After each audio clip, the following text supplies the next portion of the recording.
টইটুম্বর পানিতে তলিয়ে ফসল, দুশ্চিন্তায় মাথায় হাত কৃষকের।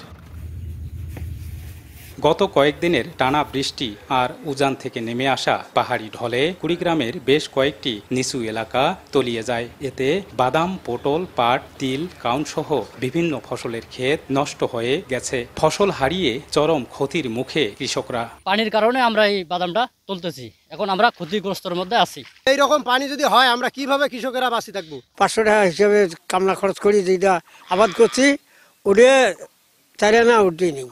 একবারে যে আমরা যে ভালোভাবে পুষে উঠবো এই ধরনের কোনো সুযোগ সুবিধা পাচ্ছি না। তবে কৃষকদের ক্ষতি নিরূপণ করে প্রয়োজনীয় ব্যবস্থা নেয়ার আশ্বাস দিয়েছে কৃষি বিভাগ। পানি নেমে যাওয়ার সাথে সাথে ক্ষয়ক্ষতি নিরূপণ করে আমরা ঊর্ধ্বতন কর্তৃপক্ষকে জানাবো এবং আমরা আমাদের কৃষকের পাশে আছি। আমরা আমাদের সাধ্যমতো তাদের পরামর্শ দিয়ে যাচ্ছি। চলতি মৌসুমে বন্যার পানিতে নষ্ট হয়ে গেছে জেলার 300 হেক্টর জমির সবজি সহ বিভিন্ন ফসল। বাদশা সৈকত, সময় সংবাদ, কুড়িগ্রাম।